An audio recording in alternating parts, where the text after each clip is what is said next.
I have to tell you that I feel like I am a pretty lucky person because I have had the opportunity to live in some of the coolest places in the world, including the coolest little capital here in Wellington, New Zealand. And I was blessed to be born to parents who were brave enough to drag me to some of these places, sometimes despite my own strong objections. If you can imagine a 13-year-old being told that she had to uproot and move halfway around the world. And I'm willing to bet that many of you in this room were probably raised hearing a philosophy similar to this, what I learned from my parents. That anybody can lead an extraordinary life as long as you dare to try and you don't let anybody stop you, not even an indignant teenager. Now, if you were raised with this philosophy, or if you're spoon-feeding similar mantras to your children, then I have a question for you today, and I want you to be really honest when you consider the answer. Right here, right now, today, do you believe that you are leading an extraordinary life? And if your answer is no, do you still believe that you can?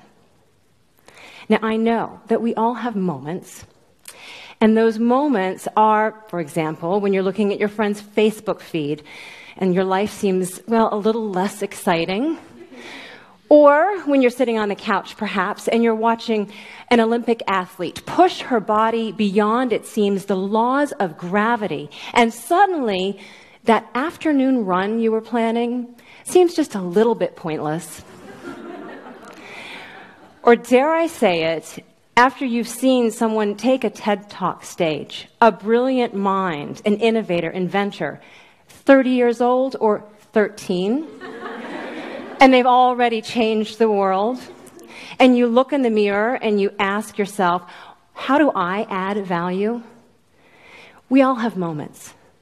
But it's when those moments start to become what we believe, when they really start to sink in, that it can stop you in your tracks and keep you from leading an extraordinary life. When I was first entertaining the idea of public speaking, I went to a veteran speaker for a little advice. And she told me flat out, no one's going to want to hear what you have to say. My story is simply this. I have lived a lot of different places, and I did work in television news for 20 years, at one point reporting on the streets of Detroit while raising a young family. And I even hosted a children's television show in Saudi Arabia, which is, by the way, where my parents moved when I was 13. And so I thought, maybe I have a little something to share about embracing change and blooming where you're planted. But the speaker summed up my life thusly. Big deal. So you've moved a lot, and you worked a little in TV. Nobody knows your name. You don't have any great story of overcoming any struggle. No one's going to care. Now that could have stopped me in my tracks. But I knew what she was trying to say because I had worked in news, and hero stories sell. And I'm no hero. I'm no brilliant mind, innovator, scientist, Olympic athlete, or even someone who's climbed a mountain of any significance, even though here in New Zealand that seems to be a rite of passage, so give me time. Nothing about my story is guaranteed to grab attention. Words grab my attention, and they have since I was a little girl. I used to love books, and I would climb to the tippy top of tall trees so that I could savor every word in silence. And I had this amazing vocabulary. I wasn't very popular, as you might imagine. But later in news, I learned how to unclutter my words and speak more conversationally, communicate concisely, with clarity. So it's fitting that today I'm focusing on one word. And I love this word because it's a little bit too big for its britches, isn't it? It conjures these grandiose images when all it really means is extraordinary, one step beyond the ordinary. I think it's time that we redefine what this word is, or remember what it really means, because I think we don't all have to be heroes. We can all lead extraordinary lives that can impact others, There are so many supporting roles that we can play that add plot twists and texture and perspective to this narrative that we call life. And I know this is true because I've interviewed some of these people. They're not headline makers, but the stories that they have shared with me have impacted my life. They've changed the way I act or think. And so they taught me that, yes, we can lead extraordinary lives if we believe we can. So what stops us? When I was working in news, there were a lot of kids in newsrooms, and they would come to me for advice. They'd want to know how to write a better story, or they'd want to know maybe my story, how I'd achieved the things that I had in life, my personal and professional goals. They were bright, they were enthusiastic, but they were untested. They were seeking confidence and a few trade secrets. So what I shared with them, I'm going to share with you today. The 3 secrets to leading an extraordinary life and not getting stuck along the way. And the first one is, tune in to your spidey sense. I would tell newbie reporters that your spidey sense will tingle when there is a question in the back of your mind that you haven't asked. You might even think it's too inconsequential to even pay attention to. Ask that question, I would tell them, because that is the question that the viewer sitting on the couch at home is hoping that you're going to ask. And I know because when I followed my spidey sense and I'd ask these questions, viewers would email and say thank you. And when I didn't, I'd hear from them too. It's just your intuition telling you where you're supposed to go in life. So why don't we always follow our intuition? We know how that feels. Maybe for you, it's played out like this. You have been reading a newspaper and you see a job advertisement and it jumps right off the page at you and you have that moment of excitement. And then the sensible voice tunes in or chimes in and says, "What are you thinking? Don't tip the boat or don't rock the boat. Don't rock the boat because you might tip it. And things really aren't that bad." And so you step away and then later you regret it. And if you've done that, don't beat yourself up now about it because it is just proof that your spidey sense is in good working order. Tune into your spidey sense. Secret number 1 to leading an extraordinary life. Secret number 2, spot the signs. One of my favorite movies of all time is Steve Martin's L.A. Story. And in it, there are California road signs that send his character clear messages about the next steps he's supposed to take in life. Wouldn't that just be the coolest thing? If we had these huge honking road signs with hundreds of light bulbs illuminating our path forward. The truth is that in real life, there are signs, but they're often tiny and easy to miss. When I was in high school, I spotted a sign. I was sitting in class, staring out the window, when something fluttered and caught my eye. So when I left the classroom, I stopped to see what it was. It was a tiny piece of paper stuck to the window with a single piece of tape, and on it was an invitation to apply to Oxford or Cambridge. And I had that moment, and a tiny voice inside whispered, "Why not try?" And then this loud, booming voice chimed in and said, "You really think you could get in?" But I trusted that I had spotted that sign for a reason, so I stood my ground and I reasoned back. What are they really going to do? Chase me down the street with my application in hand, shouting so that everybody can hear, "How dare you think you can go to Oxford University?" So I applied, and I got in. And when I got there, I was surrounded by brilliant minds, scientists, inventors, probably Olympians, who climbed mountains in their spare time. Godlike heroes that they were, I was just happy to attend. It opened my mind and so many doors later in life. And it was an experience that I never would have had if I hadn't spotted the signs. Secret number 2 to an extraordinary life. Secret number 3, silence your fear. Now, I could have been stopped right there at that door in high school if I had given in to the F word, fear. Have you ever heard it described as false evidence appearing real?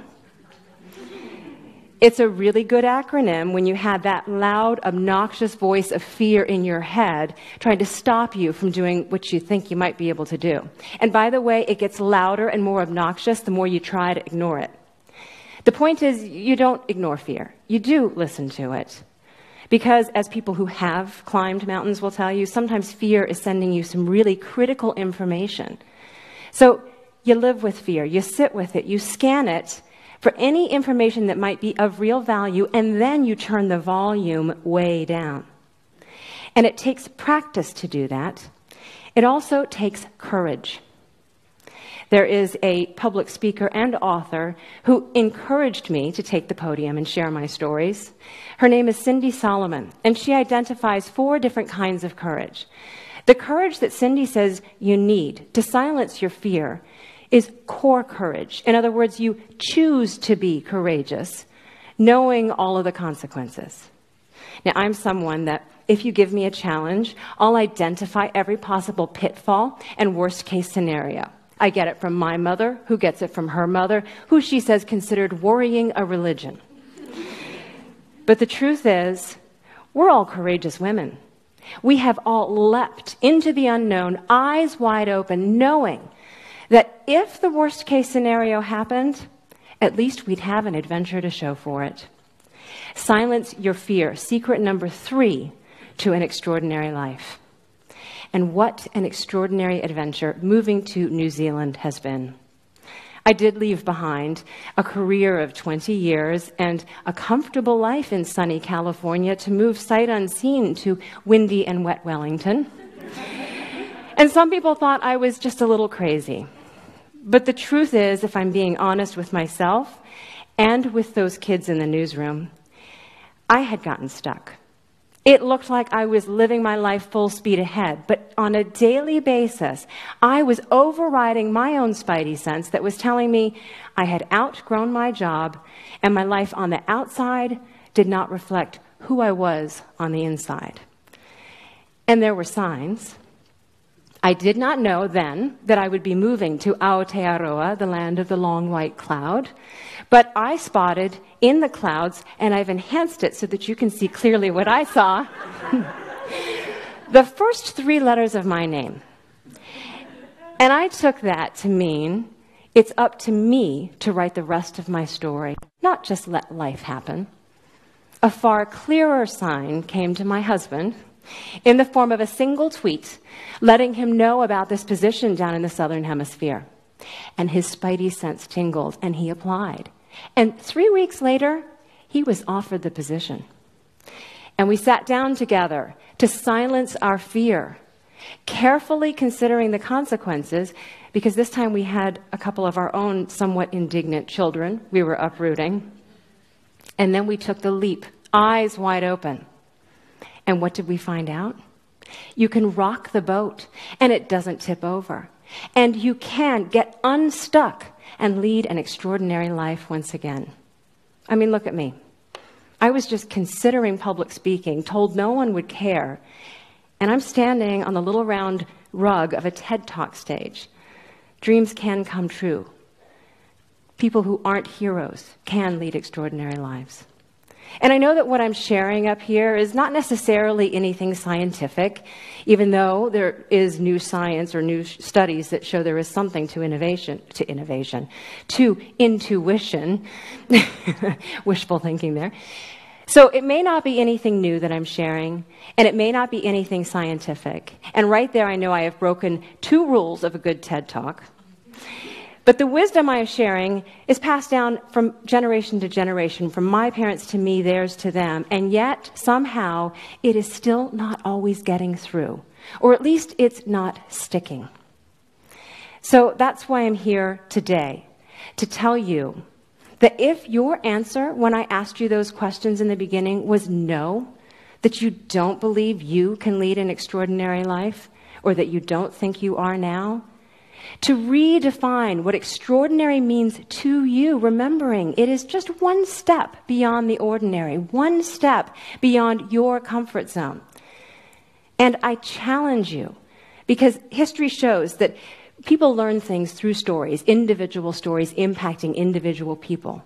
If any one of you feels impacted by anything you've heard here today, go out and act on it. Take that step, take that leap with your eyes wide open. And if you do, I promise you that you will have an adventure to live and a story to tell. And who knows, next year, this may be you standing up here on a TED Talk stage, sharing an idea worth spreading. Thank you.